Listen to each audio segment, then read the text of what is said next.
بسم الله الرحمن الرحیم. صاحبانو دا مخکې تاسو حدیث د راویانو د تعداد په اعتبار سره بنیادی طور دا په دوه قسم دي. یو حدیث متواتر دی، یو احاد دی. نو دا حدیث متواتر بیا چې کوم دی نو د هغې بیان شروع. د حدیث متواتر اقسام هغه سره په دوه قسمه دي، یو حدیث متواتر، یو احاد. خبر احاد حدیث متواتر په دوه قسمه دي، متواتر لفظي، متواتر معنوي. احاد چې کوم دي نو د دې خپل درې قسمونه دي، یو غریب، یو چې کوم دی نو عزیز، او یو مشهور. احاد په څو قسمه دي؟ په درې قسمه. غریب، حدیث غریب، حدیث عزیز، حدیث مشهور. غریب حدیث هم ویلو حدیث متواتر. نو لفظ نشر مرتب چې ورته وایي هغه اعتبار سره چې کوم دی نو موږ دا سبق روان دی. نو المتواترو کې بیا موږ د متواتر تعریف لغوي، تعریف اصطلاحي، او بیا چې کوم دی نو هغه متواتر شرایط یعنی په لفظي کې، یعنی حدیث متواتر دا په دوه قسمه دي. نو حدیث متواتر لفظي، حدیث متواتر معنوي. بیا صاحبانو دغه سي د دې سره سره چې کوم دی نو دا حدیث متواتر سره نو څو مثالونه مو تقریبا دا متواتر څومره کسانو د دې روایت کړي. چا په کې دغه خبره کړې ده، خو راجح دا ده چې دا تعیین ونه کړي نو دا راجح دی چې تواتر الکذب د هغې محال وي، دومره خلک د هغې روایت وي. نو دا دې ځای پورې ستاسو دا سبق شروع. تمام طبقات و درجات اور اسانید کے ساتھ مروی ہو، اس کے الفاظ مختلف لیکن معنی ایک ہی ہو، یا اس حدیث کا کوئی ایک جز تمام متون میں ایک جیسا ہو. ارے درجہ کی او دا دغه اسانید سره چې کوم دی نو مروي وي، د دې الفاظ چې کوم دی نو دا به څه وي؟ دا الفاظ به د دې مختلف وي لیکن معنا به څه دا به یو وي. دغه حدیث چې کوم دی به په یو معنا باندې وي،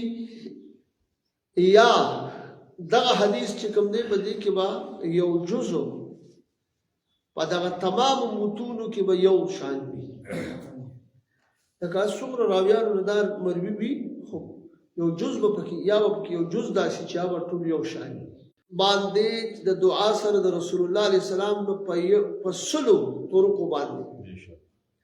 احادیث مروي دي. ان کے الفاظ مختلف لیکن معنی ایک ہی ہے. دا الفاظ مختلف دي لیکن معنی یو ده. اوس دغه حدیث چې کوم دی په دې باندې امام جلال الدین سیوطي رحمت الله علیه باقاعده کتاب لیکلی دی د دعا په وخت کې. دا شنو جلال الدین سیوطي رحمه الله په دې باندې باقاعده کتاب لیکلی دی چې په هغې کې تمام طرق د دې حدیث جمع کړي دي، او دا موقف خپل کړی دی چې الفاظ پکې مختلف موجود دي. خو یاره په کومو هغه الفاظ نور مختلف دي، خو یاره چې په کوم الفاظو اتفاق دی نو هغه الفاظ یو شان دي. دغه حدیث چې هغه کې تاسو په خیال کړي راووته چې الفاظ مختلفي او کوم حدیث چې کوم دی په دغه حدیث مبارک کې چې کوم یو جز داسې وي چې هغه تمام متونو کې په ټولو حدیثو کې متونو نه مراد دغه هغه پکې یو شان دی لکه دې حدیث کې تاسو ګورئ رفع عند الدعاء چې کومه ده په سلو طرقو باندې دا حدیث راغلی لیکن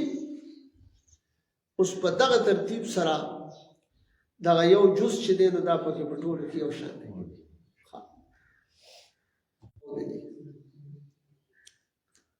علاوہ عظیم متواتر کی کچھ دیگر اقسام بھی بیان کی گئی ہے مختصر ذکر کیا جاتا ہے دین علاوہ نورم چې دی نو د متواتر اقسام بیان کړي شوي دي او په کتب د اصول د حدیث کې دا غینا اختصارا چې کوم دی د اختصار سره تینا ذکر کولی شي نمبر 1 متواتر اسناد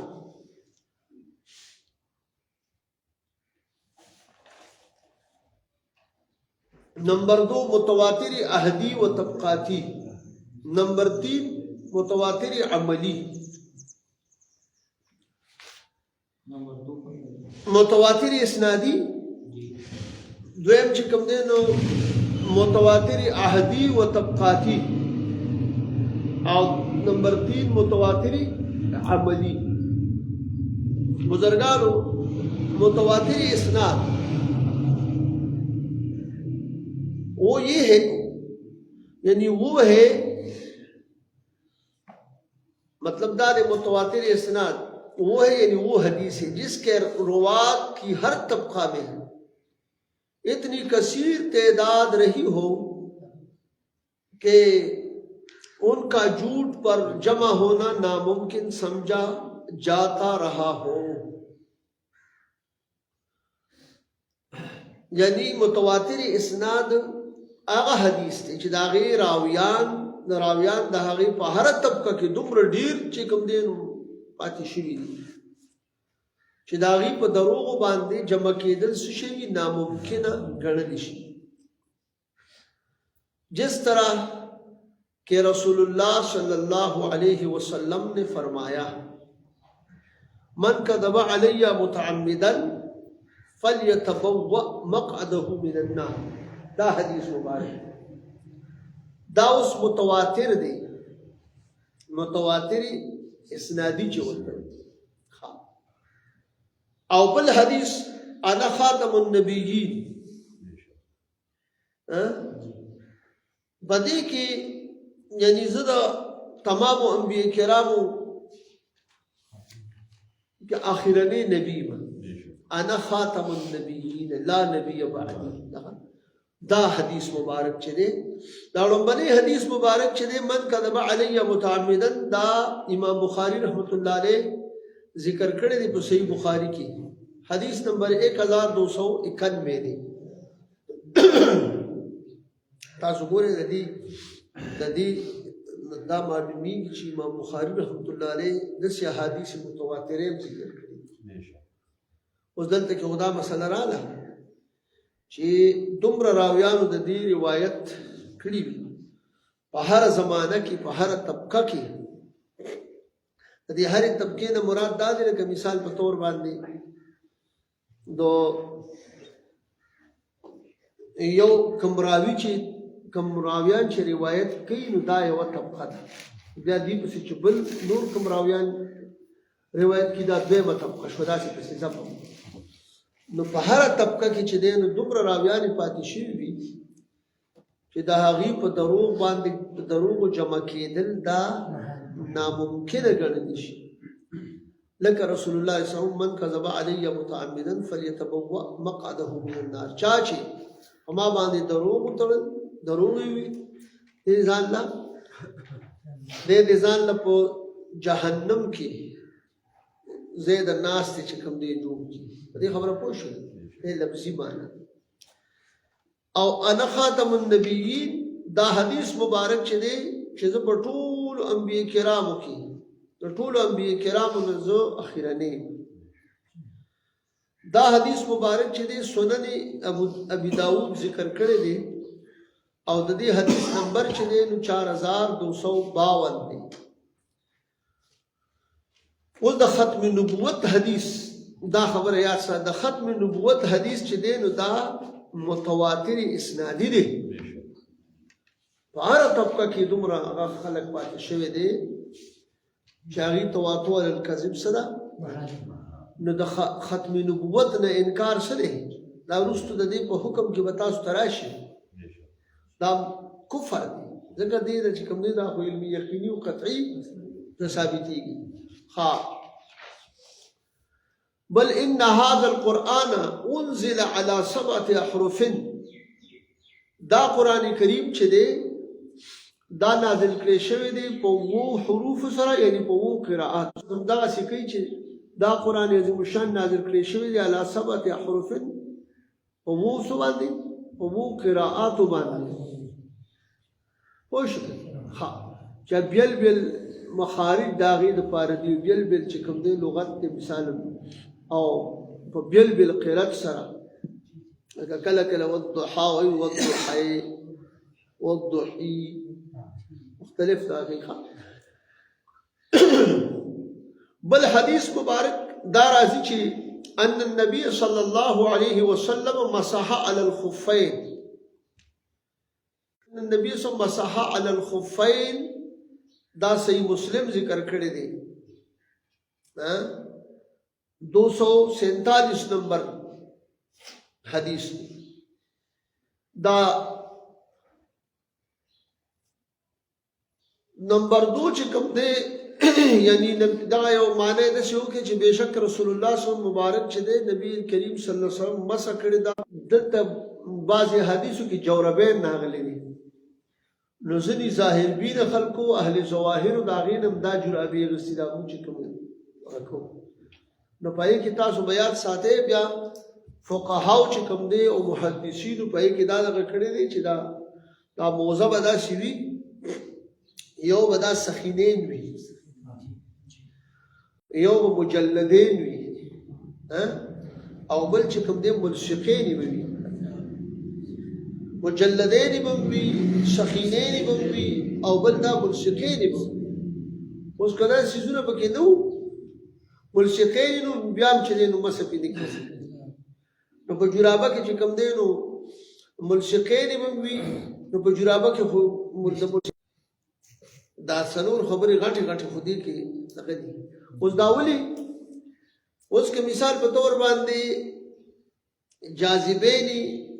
جاذبیني نو بیا هم چې دی نو مسح نه کېږي، غیر جاذبیني وي. ملصقینې به وي، غیر ملصقینې بیا هم پې نه کېږي. لکه دا بعضې موضوع داسې که نه دومره کوله دا پکې هغه پوشتین د دې دپاره ده. او مجلدینې مزل به پکې کېږي. پوه شو که پیزار میلاو نه شي نو په دې کې چې بیا تلم کېږي. نو دې وجې نه چې کوم دی دا څو دغه پکې دغه نه شي نو بیا مسح نه کېږي. پوه شو که نه؟ دا ځینې موضوع کې ګورې که تاسو خیال کړي نو اکثر مجلدین، نو د دې وجې نه چې کوم دی د دې ټولو خبرو به پکې لحاظ کار شي. نو دې ځای کې ان النبي صلی الله علیه وسلم مسح علی الخفین. اوس تاسو به وایئ چې هلته جوربین چې ویلي دي، نو اطلاق د جوربینو په دې خفینو باندې کړی دی، خو چې دغه صفات ور پکې وي نو بیا پې کوه که نه یار. داسې جرابې دي چې بل دغه هغه پکې موندلې کېږي. زموږ سره دشمني نشته، لیکن او طبقاتی دي. اس گوری اور یہ ایسا تواتر ہے کہ مشرق و مغرب میں حفظ و قرات و تلاوت اور سندل کی جو پیریانو سره لګیو لکه اره طبقه چې خلک چې دین او هغه سره قران نو وایي چې دا داسې تواتر دی چې د مشرق نه مغربه پورې د حفظ او د قرات او د تلاوت او د تدریس او د تفسیر چې د دې هر طبقه د عهد رسالت صلی الله علیه وسلم راوړه طبقه کې پوه شو. ځینې مسلو کې څوک لا اخوا دې خوا کې د قرآن عظیم الشان مبارک هغې ډېر لغوي پوه شو. نو دا د دې متواتر اهدي طبقاتي د دې د مراد چې دین علما محدثین قرآن عظیم الشان ها متواتر عملی نمبر 3 متواتر عملی یعنی حدیث په هر زمانه کې د مسلمانانو یو جمع غفیر په هغه باندې عمل کوونکی وي جمع غفیر الیا من دنیاکم ثلاث التعطر والسواق وقرة عینی دې کې زکریا سیوم دا خبره لیکلې ده چې دا پټکی چې کوم دی نو دا څه دی دا سنت متواتره دی او دا اعلی حضرت سے په فتاوا رضویه کې دا الفاظ لیکلي دي لپاره نو دا متواتره دغه دی نو تاسو یې لکه کوم متواتر دي متواتر دا خو د دې احادیث خو یا به خبر یعنی مشهور قرلا شنو خبر واحد شکه ځکه چې حدیث غریب حدیث عزیز او حدیث مشهور دا احاد کې راځي نو یبا ثابت په دغه نه لیکن دیتا متواتر عملی وی د خلکو عمل په دومره په تواتر سره راغلی چې هغه خلکو د چې کله کوس مسواک شو نو دغه دی په هر زمانه کې په هر وخت کې د رسول الله صلی الله علیه وسلم دغه راواله اوسه پوری دومره جمع غفیر په هغه باندې عمل کړی دا عمل په داغي روان او شو لکه دا چې دومره تاسو نور مخلق وغیرہ مو سره بیا دی باندې چې کوم دی نو ما دا حدیث د امام شریفی چې کوم دی نو دا په تقریر بخاری کې د زکریا سے او فتاوا رضویه کې د اعلی حضرت سے هم دا ذکر کړی ښا اوس حدیث متواتر کا حکم لہذا بس دغه عمل دی جائز عمل دی کدی په سر کنو خدای وکړلو لکه څنګه چې جامع چی سره دا غي په دې سودا او دغه چې راولي خبره وعید مشتا نو د کوم سنت سره چې مواظبت وي او باغی ما په تاریخ وعید هم وي هغه بیا سي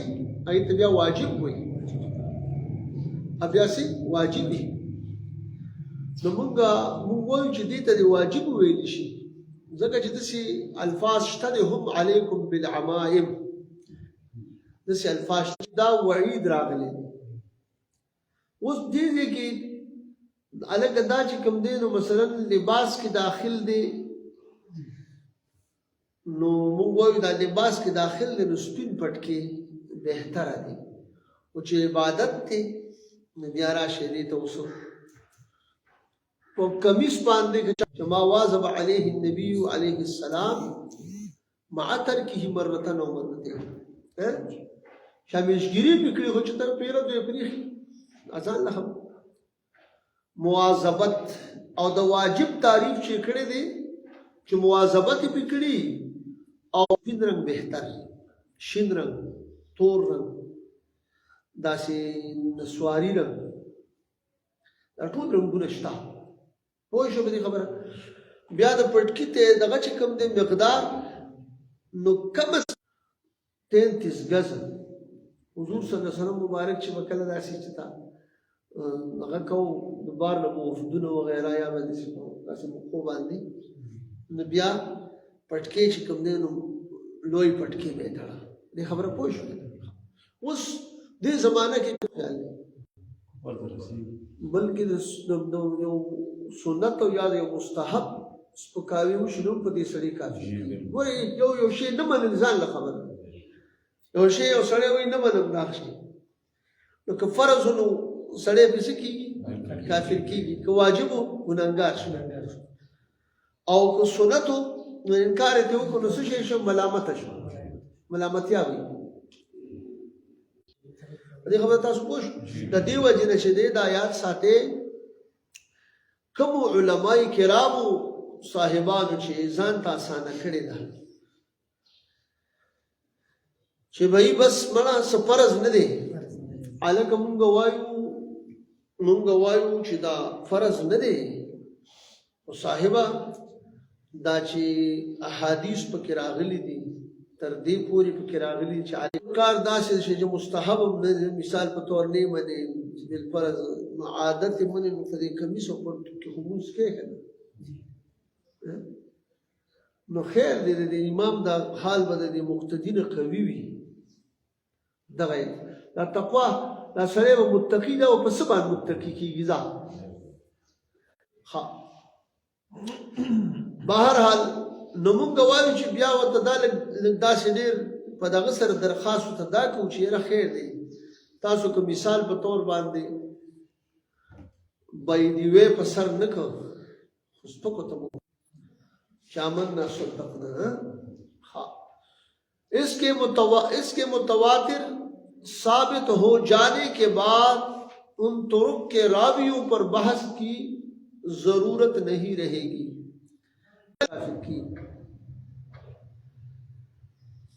بعض احباب نے نرمی اختیار فرمائی ہے بعض احباب بدی کے لگے نرمی کڑی دا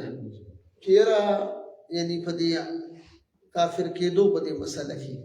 نرمی کڑی دا جھوٹ پر جمع ہونا محال ہے ذکا چیز دونا کثیر تعداد دمرا نیرو خلق را جمع کی دل چکم دی و دروغ باندے محال دی اور رسول اللہ اور رسول کریم صلی اللہ علیہ وسلم نے خود فرمایا ہے کہ میری امت گمراہی پر جمع نہ ہوگی زما امت چکم دے داو پو گمراہ باندے نے جمع کی لہذا اس کو اجماع کی حیثیت دی جائے گی چکل دا سے شنو دیلے با دے اجماع حیثیت ورکولی شی اور اجماع امت قطعی حیثیت رکھتا ہے اور اجماع دا امت چکم دنو دا قطعی حیثیت لری نو دا اجماع منکر بیاسا دے بیا خود دغا دے دیو جنہ چکم دینو دا بیا دا اجماع حیثیت بدیل ورکولی شی اور بیا اجماع امت چے دا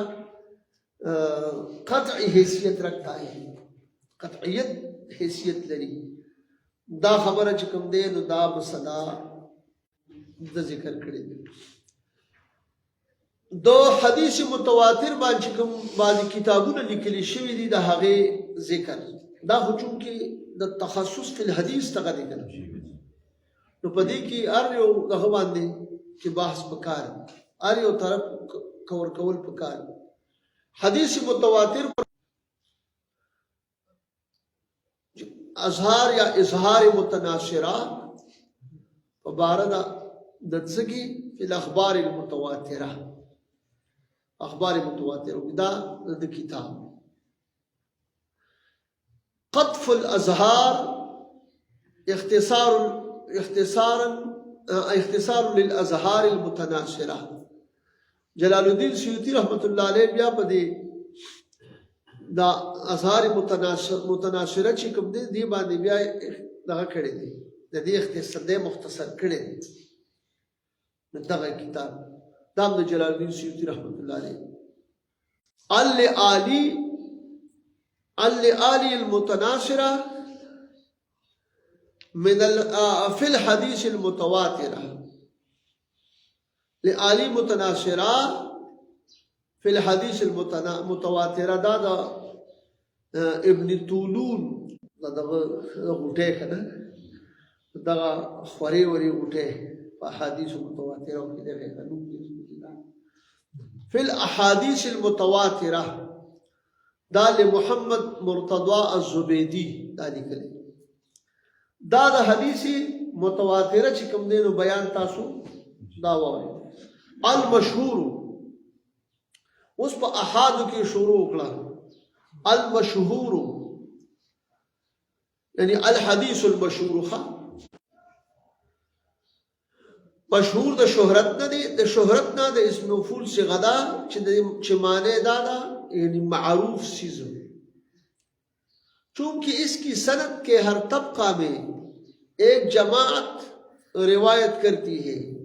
اس لیے اس کو مشہور کہا جاتا ہے مشهور کی تعریف یعنی دغه مشهور تعریف چې دی لغوي وو. اوس اصطلاحي تعریف چې کوم دی نو هغه دا دی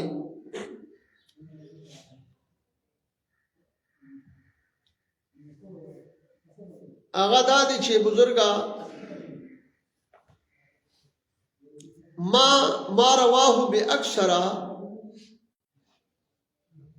مشهور د مشهور تعریف اصطلاحي دا دی ما رواه باکثر من اثنين چې هغه د دوه راویانو نه زیات چې کوم دی نو راویان د هغې روایتو کی او په هر طبقه کې د طبقاتو د سند نه یعنی درې یا یو جماعت خدا سي جماعت چې هغه حد تواتر ته نه رسیدلی ځکه چې که حد تواتر هغه ته ورسېد خو بیا متواتر شي دا غیر لاندې ترجمه تاسو ته ونه رسیږي یعنی ہر وہ حدیث جس کی سند کے 3 یا زیادہ راوی ہو جو اس متن کو روایت کر رہے ہو لیکن تواتر کی حد تک نہ پہنچے ہو اس کو مشہور کہتے ہیں. یعنی ہر هغه حدیث چې د هغې په سند کې درې یا د دریو نه زیات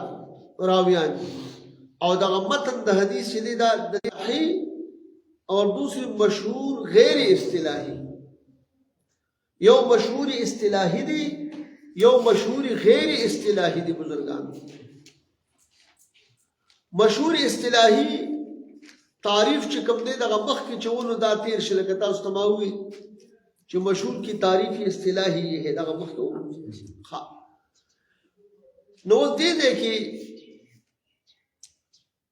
د مشهور اصطلاحی تعریف کو تیر شو د مشهور اصطلاحی مثال اس تر واخلي چې دې مثال شوی حضرت عبداللہ ابن عمر رضی اللہ تعالیٰ عنہ اور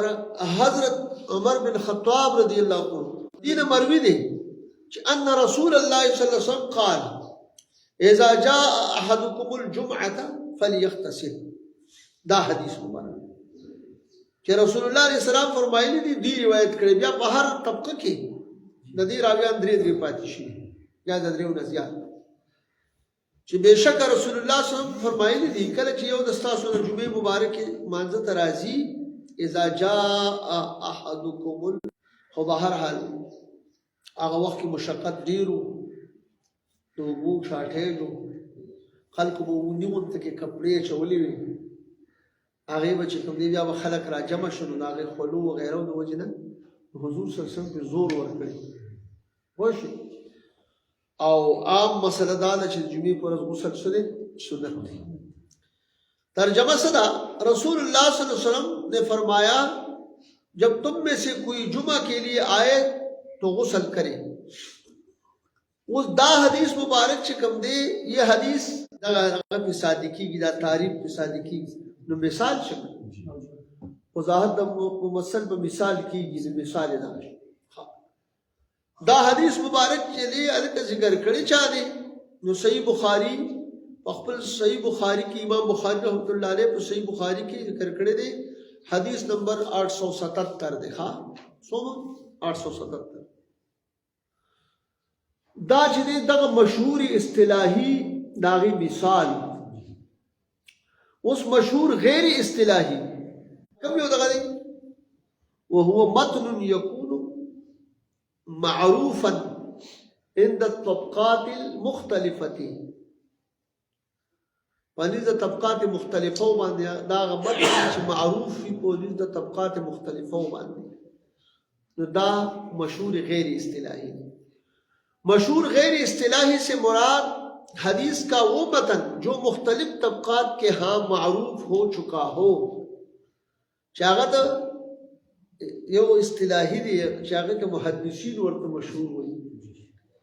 یو مشهور حدیث هغه دی چې هغه چې د هغې متن د مختلفو طبقاتو په نسبت باندې هغه معروف شوي وي مشهور ګرځېدلی دي. وہ طبقہ خواہ محدثین کا ہو یا فقہا کا یا اصولیین کا ہو یا ادبا اور ماہرین لغت کا ہو دا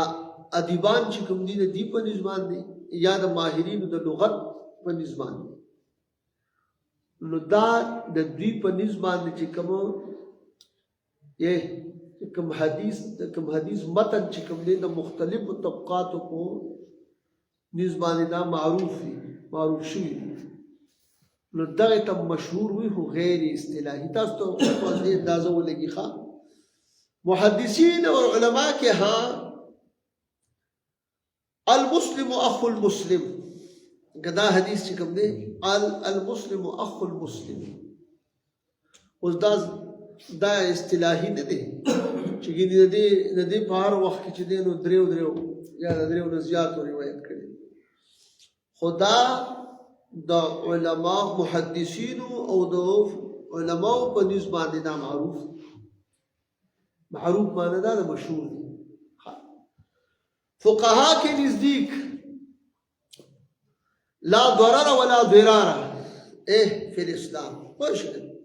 اسلام کے ضرر و ضرار نشتا نو دا حدیث چې کوم دی نو دا یعنی مشهوری اصطلاحی نه دی لیکن د فقهاو په نسبت دا مشهور دی اگر تاسو یو مثال بل درکوم تاسو په پوه شئ چې دا او چې کله طالبانو ته سبق وایي الکا کل امر ذی بال لم یبدا بسم الله فهو ابتر په حدیث مشهور دی حدیث مشهور د څه نه دی قال شنو د علماء باندې مشهور دی خو شي کنه نو دغه وجنه دا هغه مشهور تاسو ته یاد ښه بیا ګورئ بیا چې په کله کې به اعتراض وشي چې دا مشهور نه دی مشهور هو دغه حدیث ته وایي چې کم از کم درې راویانو د هغې په هر وخت کې چې کوم دی هره طبقه کې درې راویان په یا زیات پاتې شي حد تواتر ته چې نه رسېدي دغه ته مشهور سوینه نه دا د یعنی عند عوام الناس کله وي عند العلماء اصولیین کے نزدیک د اصولیین علماء په نسبت چې کوم دی کوم حدیث چې هغه معروف شوی دی مشهور دی نو مشهور غیر اصطلاحي اذا حكم الحاكم ثم اجتهد فاصاب فله اجران کله چې حاکم حکم کی بیا به کې اجتهاد کی نو دی ثواب ته ورسیږي د لپاره دوه اجر یو حاکم ولګي هغه حکم دی به کې بیا چې کوم دی نو کوشش کړي حق ته پکې رسیدلی دا فیصله کې دی حکم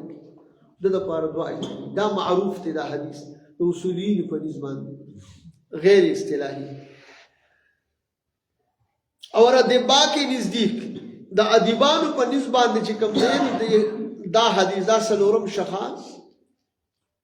ادبنی ربی فاحسن تادیبی دا ادیبانو په نسبت چې کوم دی معروف مشهور حدیث ادبنی ربی فاحسن تادیبی ما الله رب العزت زما رب چې کوم دی زما څه کړی دی ما ته ادب را ښودلی زه مؤدب کړی اور خود تعدیب زما کرے یہ روایات مشہورہ ہے لیکن غیر اصطلاحی ہے دا روایات سے سمر ذکر شو کرنا مختلف دغو په نسبت دا محدثین دا علماء دا محدثین دا علماء دا فقہاء دا اصولین دا ادباء لیکن غیر اصطلاحی ہے اصطلاحی وہی ہے جن کو دو تین یا تین سے زیادہ نے روایت کیا ہو اصل کے وہ بتاؤ خان مشہور غیر اصطلاحی پر لکھی جانے والی چند کتاب دو نزیات درې یا د دریو نه زیات خلکو چې کوم دی نو سکړي دا روایت کړي نو دا څه دی دغه اصطلاحي دی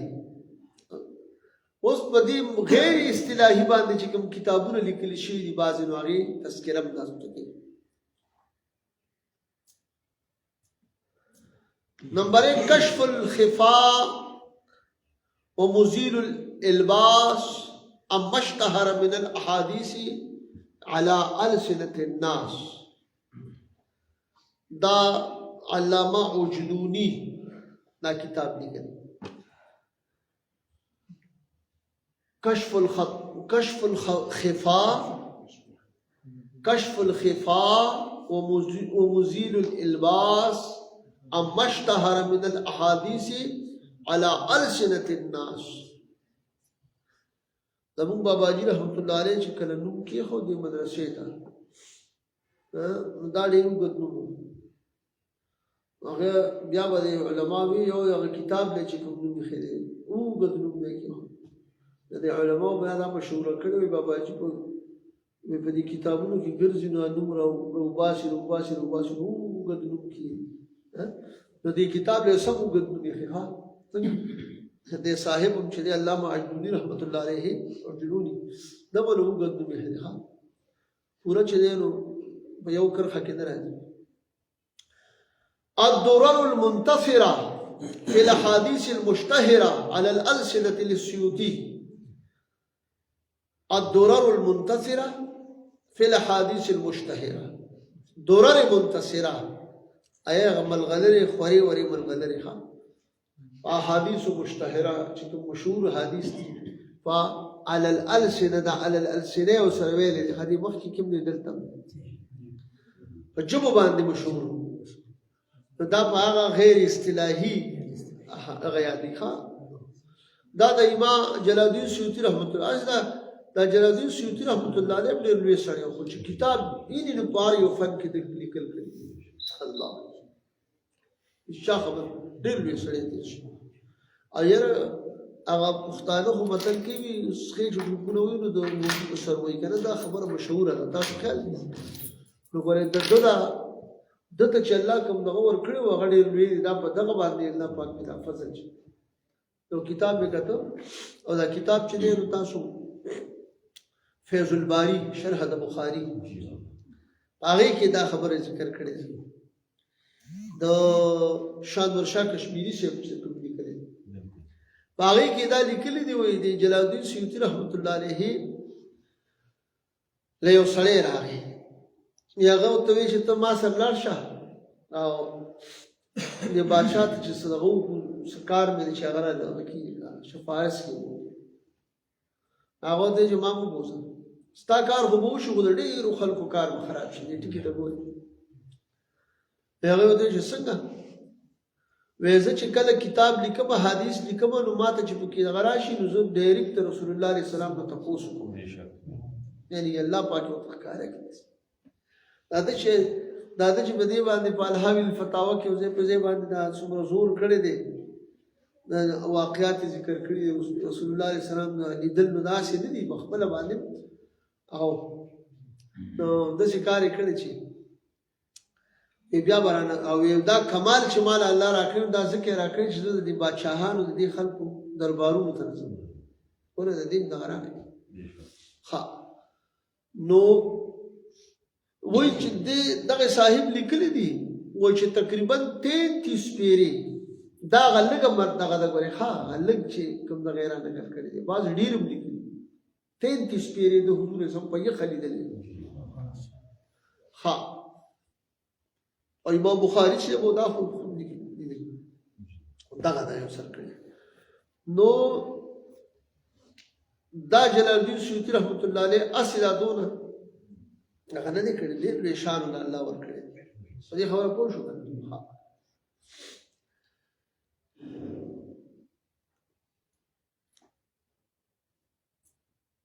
او بیا په دغه ځای باندې چې کوم دی نو دغه فیض الباری ولدا یو ټکی لیکلی دی هغه تیر دغه کې زمانه دا پاتې شوی دې کې دا خبره اوس لیکلې ده بیا چې ورؤية النبي صلى الله عليه وسلم متحققة في اليقظة وإنكارها جهل رسول الله علیه السلام په یخ باندې لیدل دا بالکل ثابت او متحقق دي او انکار تر څه دی جهل دی دا خبره دی فیض الباری والے صاحب دغه څه لیکي ها المقاصد الحسنه في بيان كثير من الاحاديث المشتهره على الالسنه مقاصد حسنه او بیان د ډیرو د احادیث مشتهرونو په السنو باندې دا د امام سخاوي رحمه الله کتاب مقاصد حسنه التذکرہ فی الاحادیث المشتهره د زرکشی رحمه الله کتاب دی دا چې مختصر کړی دی التذکرہ فی الاحادیث المشتهره ها بیا دا ټول لغه چې کوم دینو دا د غیر اصطلاحي او بیا د دې د اقسام او دا کتابونو دا دغه بیا دا جاذب النظر والا صاحب ذکر کړی دی ها نو دې زبان دی د مشهور بیان چې دی نو سر تر ورسېدو مشهور اصطلاحي مشهور غیر اصطلاحي و در تخي العزيز حدیث عزیز کی تعریف لغوی عزیز د عز نه دی او عز د عز معنا چې کوم دنو دا صدا قوی ہونا قوی کېدل اور غالب آنا ہے قوی کېدل لکه څنګه چې قران عظیم شان وعز فی الخطاب کنه انت راغلی دی کنه عز يعز عزا كنا हाँ इसको हदीस अजीज इसलिए कहते हैं क्योंकि जब दो मुख्तलिफ तुरुक और असानीद मिल जाती है तो वो हदीस अजीज बन जाती है और अर्थ के بیا چې کوم دی نو خامخا که دوه ګواهان هم په یو واقعه باندې راشي د قتل دغه دی ولې دی نو بیا هغه پانسي کېږي که نه قصدن آمدن یو سړی قتل وکړي ګواهان پې دوه راشي نو دلته بیا د حضور علیه السلام خبره مبارکه چې کله په دوو په هر وخت کې چې دوی دوه راویان د هغې روایت وکړي نو دا به بیا غالبه کېږي به نه خامخا به غالبه کېږي دې وجې نه چې دی نو ګوره د ضعیف نه غالبه شي که حدیث غریب چې یو کس سره کړي او چې دوه کسې دی که نو هغه عزیز شي دا وجه یې دغه ښودلې ښه بیا راشئ ګورئ حدیث عزیز کی اصطلاحی تعریف یہ ہے الحدیث العزیز وهو ما رواه اثنان فی کل طبقة ولا یقل منه حدیث عزیز چې دی دا هغه حدیث دی چې روایت د دې دوه کسانو کې دوه راویان په هر طبقه کې او د دې نه کم نشي او که په هر ځای کې یو کم شي چته نو بیا د عزیز نه لاندې راغی دی کې چې دی بیا غریب شي او اوس که د دې مثال په طور باندې په ټولو طبقو کې چې دی نو دوه روان دي نو دغه څه دی دا عزیز دی یعنی سند کے ہر طبقہ میں دو راویوں کا ہونا ضروری ہے تو سند پر ہر طبقہ کی کاغذ تابعین دو کہ تبع تابعین دو کہ امام مجتہدین دو حضور صلی اللہ علیہ وسلم اخیر پوری دو امام بخاری رحمۃ اللہ علیہ کو جدا پر دو راو چلی گیا بل محدث کو نصیر دا سے حدیث عزیز اگر کسی ایک مقام پر ایک راوی ہو یعنی اگر کسی ایک مقام پر بھی ایک راوی ہوا تو وہ عزیز نہیں بلکہ غریب ہوگی کہ پا یو مقام کے ہم چھتا دو پزے باندی یو راوی شو قربان اوزار شو دا قرآن عظیم الشان چی دے نو دا دس راغلے دے ہر آیتون مبارکہ و سورتون دا سپارہ دی پسیو دا چکم دے سورت پا دی پسیو دا آیت پا دی پسیو دا سی نو دی باندې به مبارکان چې دا کله را جمع کونو دوه گواهان به په هر یو آیت باندې غوښتل کم از کم دوه ګواهان چې هغوی به ووایي چې موږ د دې ګواهي کوو چې دا داسې نه دی راغلی چې اوس موږ راواغستو یا مو راوانغستو یا مو ولوستو یا مو ونه لوستو یا په ځان پوه کړو یا پوه نه کوو بس یو لبه روانه ده ښه نو یو دغه کې چې کوم دی نو په عموما په سورۃ توبه کې اخري دغه حذیفه رضی الله عنه مبارک شو د مبارک یو پیرا رسول الله صلی الله علیه وسلم مبارک چې دی نو یو چانه یو یهودي نه وخمست هغه چې کوم دی نو موږ قیامت لیدلې موږ دوزخ موږ جنت موږ پوری سره هر څه مو لیدلې چې کوم مغیبات نو موږ په ایمان راوړل کړو نو قربان ستاسو په وینا مو په ایمان راوړل چې تاسو یې چې ما اغستې دي نو دا به تاسو اغستې کنه څنګه و تاسو وایي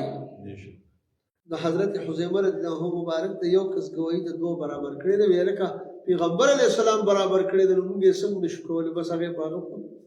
پورا قرآن کې خبر راغله داغه مبارک په گواهی باندې حدیث مشهور سره خاص دی نو دغه د کې دریو خبره څنګه دعا اوس ګوري क्योंकि 3 का लफ्ज حدیث مشهور के साथ खास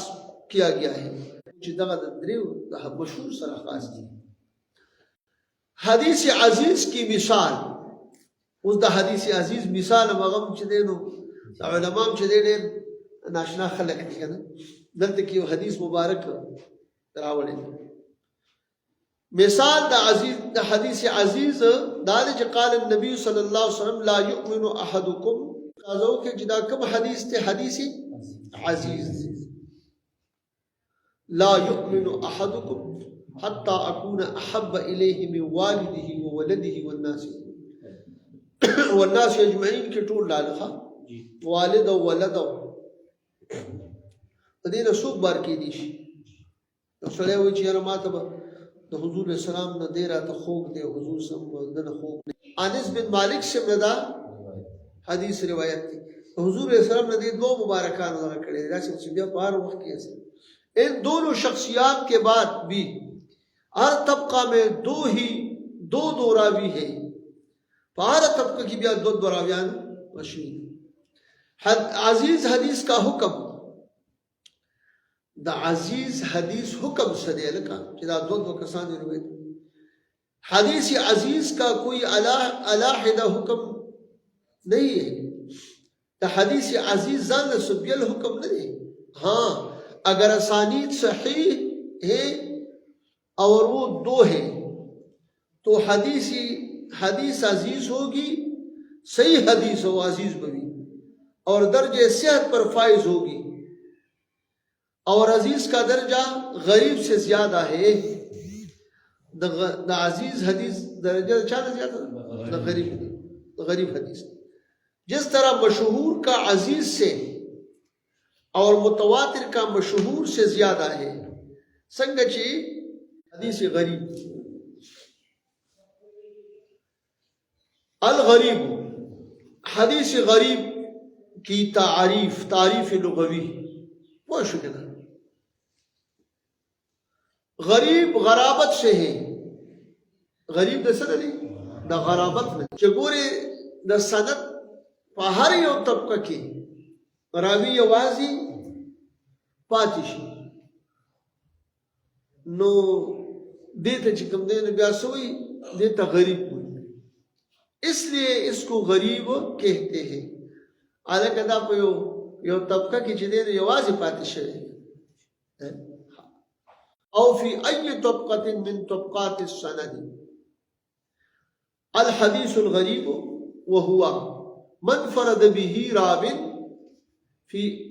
فی ای طبقة من طبقات السند یعنی حدیث راویو شو دا بیا غریب شخا دقه خبره تاسو ته کوي چې په طبقه کې طبقاتو نه د سند نه چي دي مثال په تور باندې یو راوی یو پاتې شي دا هو غریب دي چې یو یې اوس الته کې عزیزم چې دې کله یو پاتې کېدنه بیا غریب تراته نو چې په هر طبقه کې د هغې د راویانو کې یو راوي پاتې شي نو کاغار یو حدیث خو چې کله پکې یو پاتې ته باندې یو راوي وي دا شو که په ابتدا کې وي که په انتها کې وي د هغې تعداد په ابتدا انتها کې زیات وي خو په دې یو ځای کې پکې چې راوي یو پاتې شي ګوره مثلا اگر کسی حدیث کی 10 اسانی پکې مثال په طور باندې یو شو په لسو دغو کې په اسانی د سر کوم راغلی یو طبقه کې پکې یو راوي نو دا څه شی شو دا حدیث غریب پوه شو که اسې دا ګورې ډېر ګران کار دی د اخره پورې دا راویان دا سر ته رسول چې هلکه دا دوه دي نو دا به دوه رسول غواړي اوس چې حدیث عزیز نه کم نشي دا دینو علماو دا چې کوم دی دا ستړي کړي دي ښه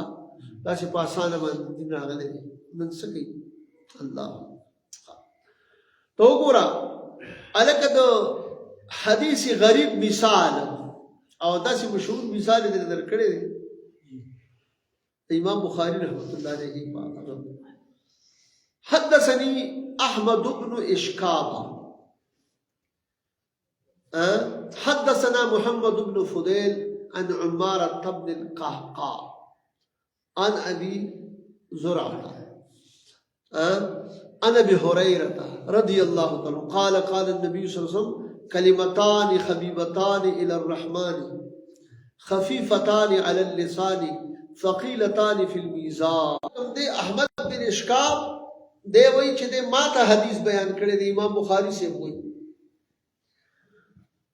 احمد بن اشکاب سے وہی ما ته حدیث بیان کړی دی دے یوازې نه دی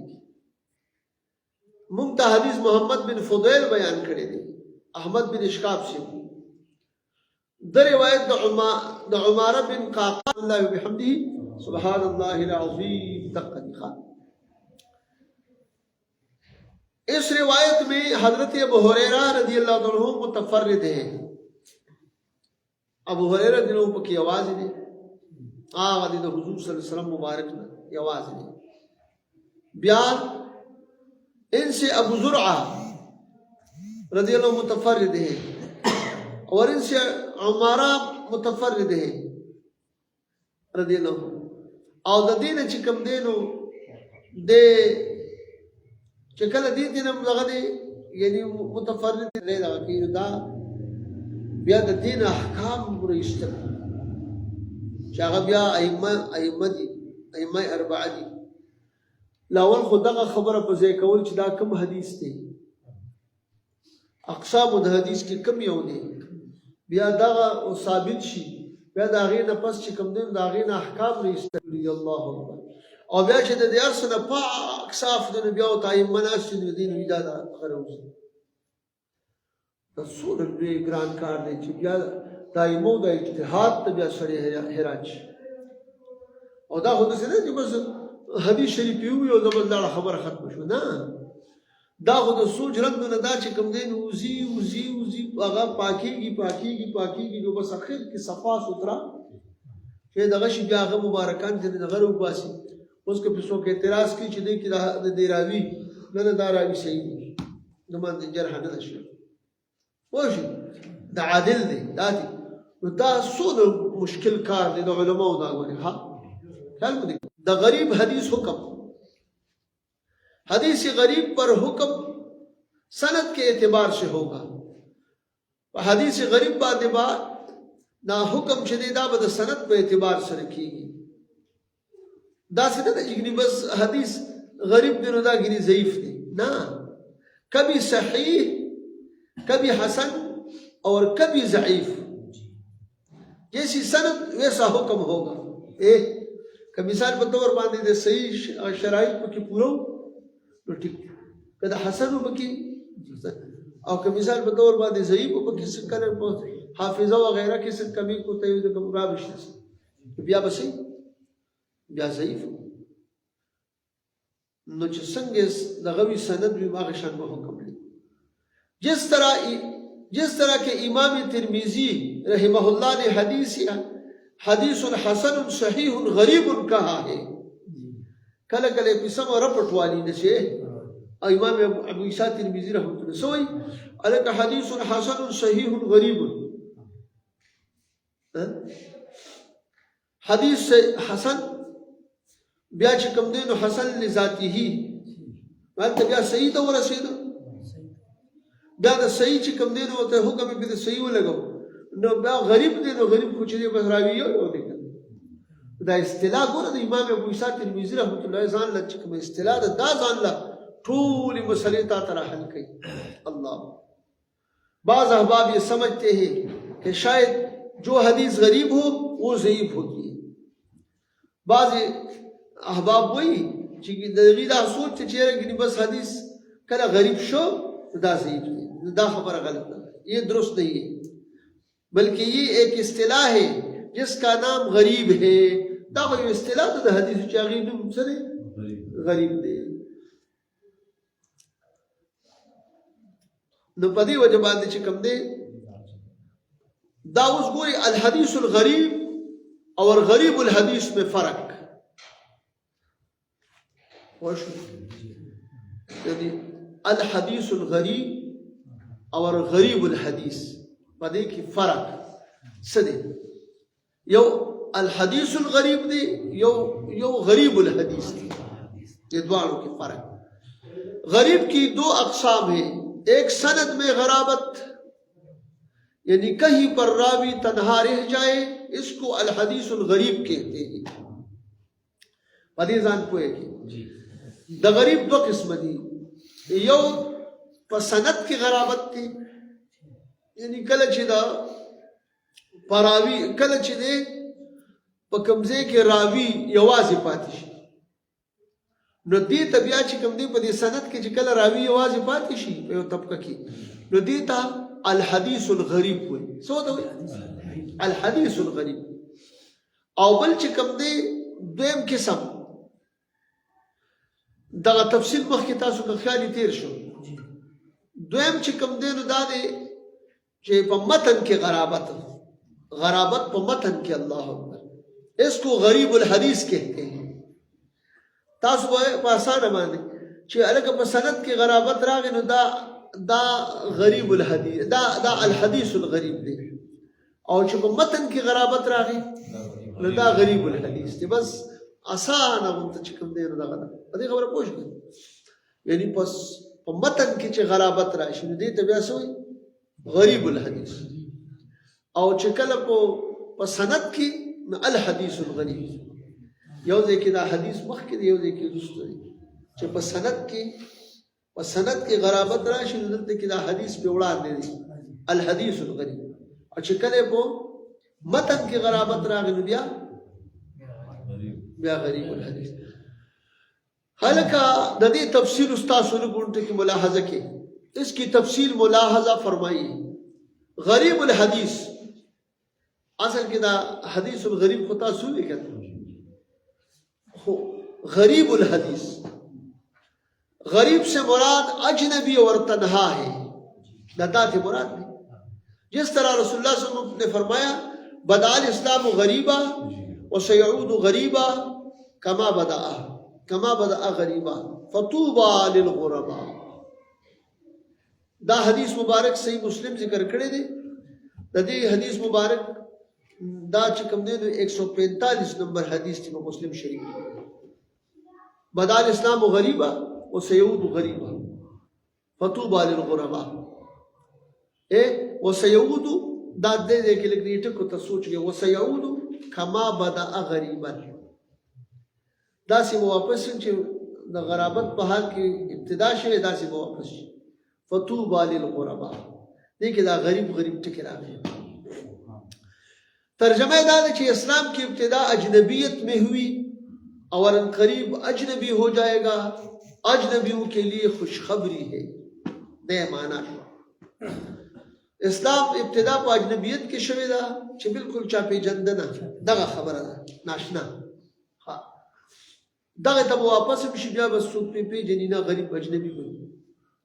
لکہ یو سڑے دے الکہ دا سڑے ہو پورا سوک دے دا خو چی دغا دے اجنبی دے یعنی مانا پیجن گلو والا ندے اجنبی دغی نو دغه رنګ د دې دین د بداسې دغه جوړ شي به څوک پیژني نه. اوس په دې ځای کې خوشخبري وي د اجنبیانو دپاره پوه شو یعنې معنا دا ده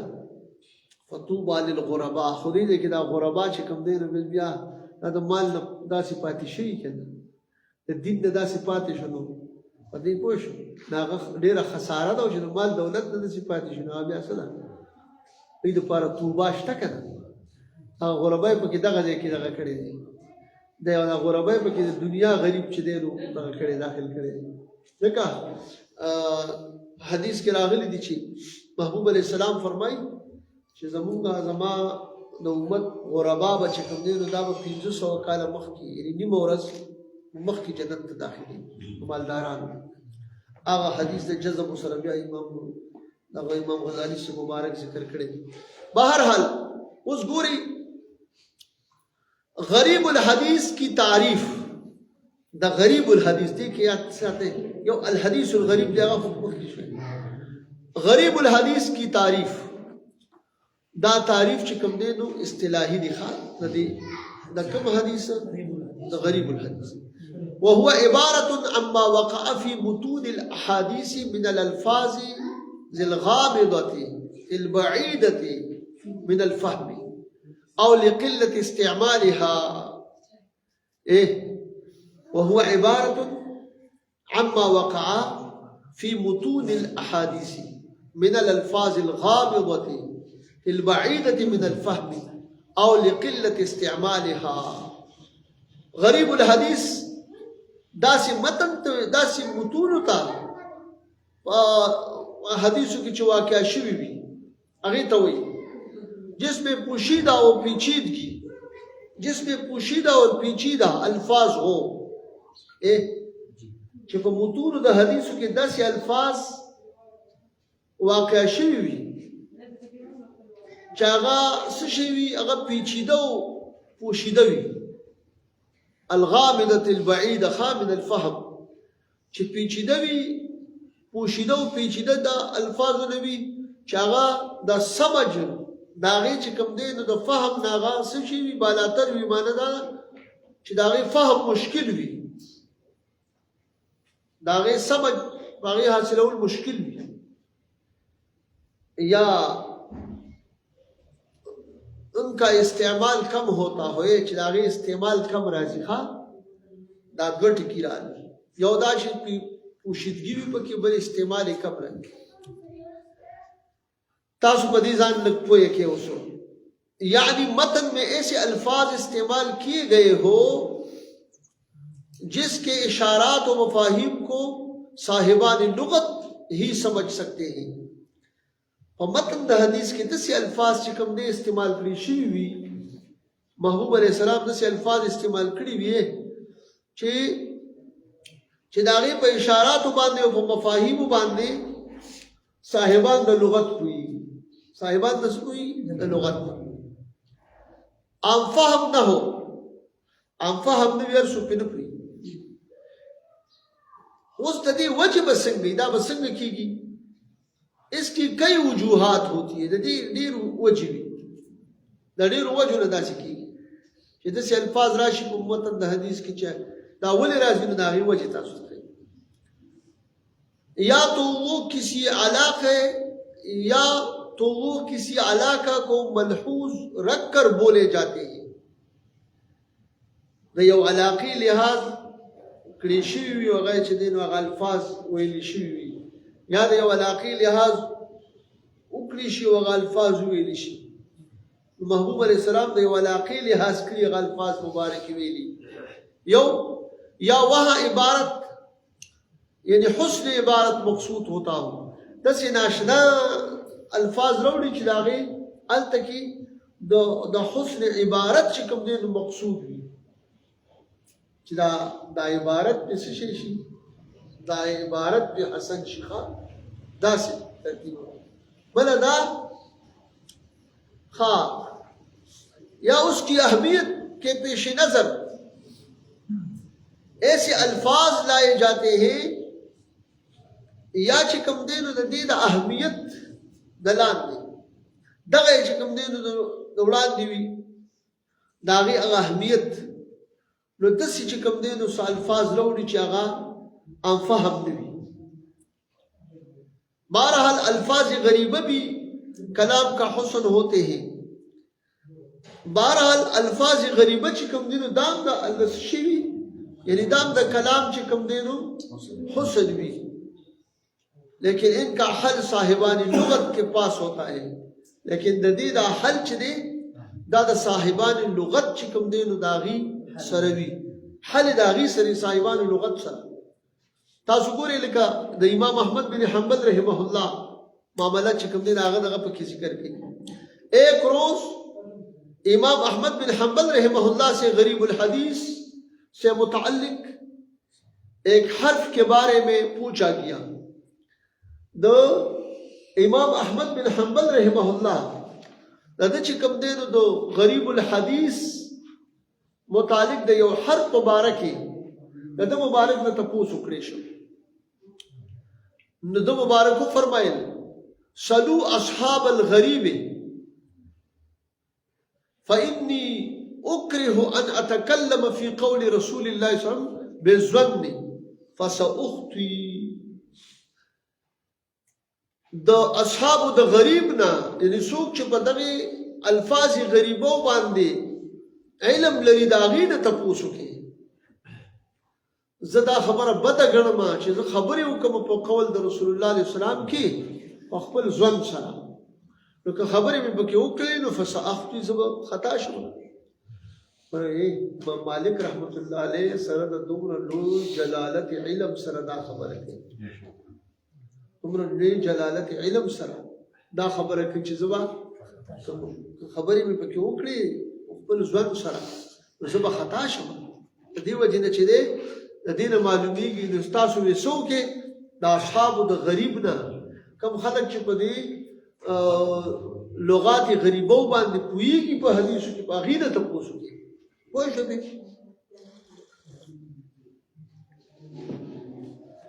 اوس به دې ځای کې اعتراض وارد شي اعتراض به وارد شي یا لکه دا خو ناشنا غوندې کار دی امام محمد بن حنبل رحمت الله علیه چې دا خو د مذهب امام دی د غریب الحدیث تپوس ته وشو د یو حرف د یو داسې کلمې چې هغه ناشنا وه نو دی وایي چې د هغې نه تپوس وکړي د دې نه دا معلومه شو چې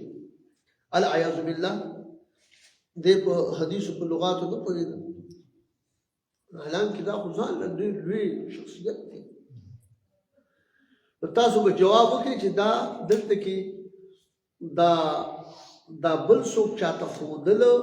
یا دغسې تنبیه کول دا د هغه شي اهمیت چې کوم دی ورښودل دي لاړ شئ د دغه کې چې کوم چا ډېر زیات کړولی دی د هغې سره پکې کښېني پوه شو که نه ښه نو دلته کې دا نه معلومېږي دی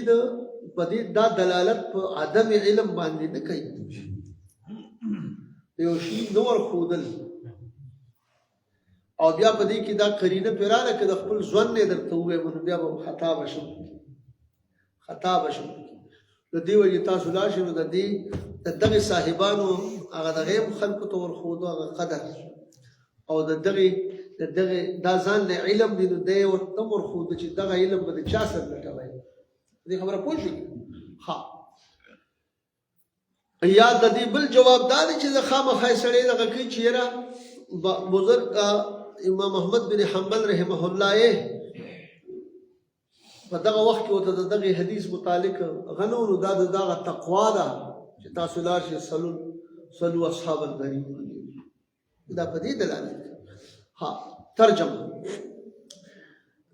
دا حدیث مبارک چې کوم دی نو دا دغه د امام احمد بن حنبل رحمه الله دا قول حدیث ده دا تدریب الراوی جلال الدین سیوطی رحمت اللہ علیہ ذکر کړی دی په جلد نمبر 2 کې صفحه نمبر 638 کې हाँ असाब गरीब से पूछो मैं नापसंद करता हूं कि ऐसी कोई बात रसूलुल्लाह सल्लल्लाहु अलैहि वसल्लम के मुतालिक अपने गुमान से कहूं हाँ چې دا سی خبره زه د رسول الله صلی الله علیه وسلم مبارک متعلق د خپل ګمان نو کمانو غلطي به وکړم نو چې غلطي وکړم دا خبره نه ده لہذا تاسو د صلو اصحاب الغریب غریب الحدیث کی مثال ہے دا غریب الحدیث مثالونه لکه څه دي امام اسماعی رحمه الله دا ابو سعید رضی الله عنه تپوس کوي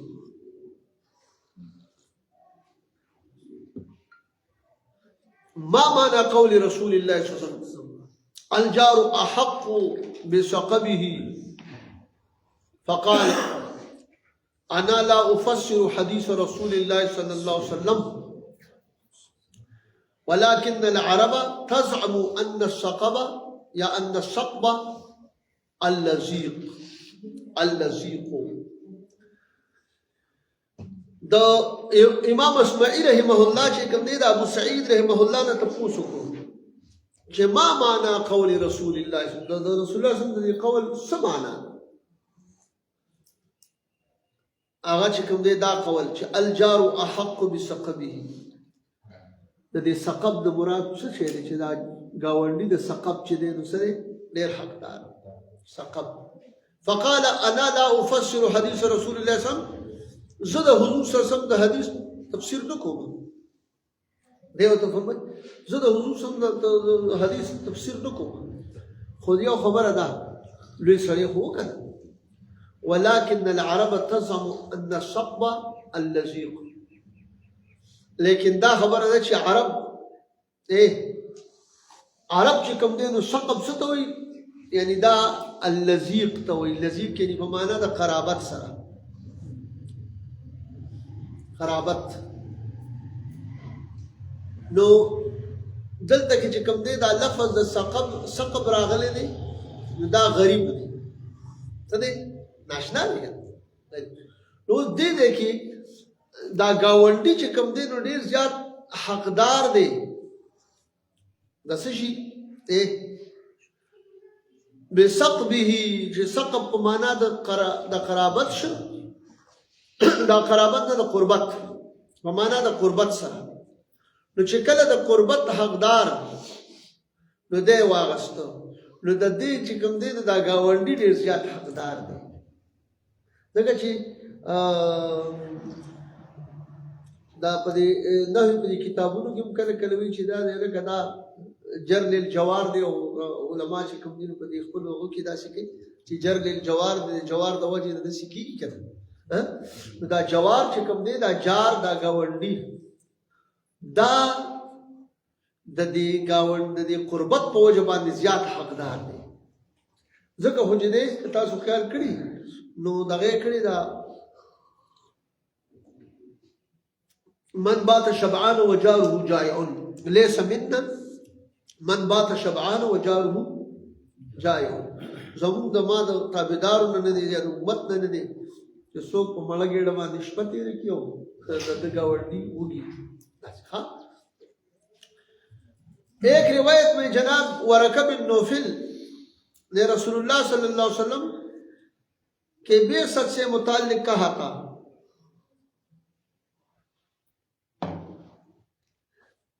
جناب ورقہ بن نوفل سے چې رسول الله صلی الله علیه وسلم مبارک د بعثت سره متعلق دا خبره ارشاد کړی و یا لیتنی فیها جزعا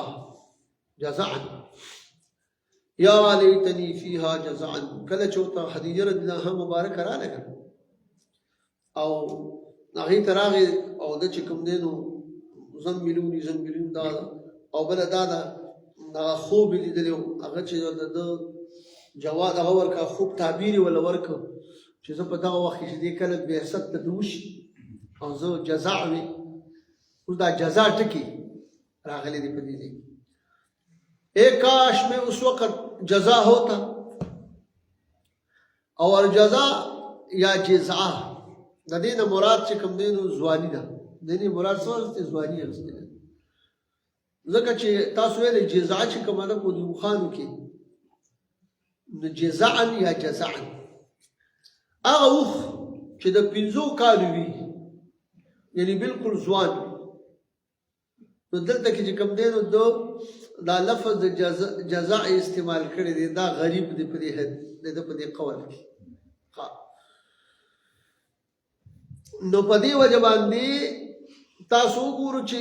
یو چې کوم دی نو الحدیث الغریب دی یو غریب الحدیث دی. نو غریب الحدیث دغه چې په متن کې غرابت وي تاسو بس وایي هلکه دا راته ووایئ دا چې اوس تاسو دا چې کوم ملګري غیر حاضر دي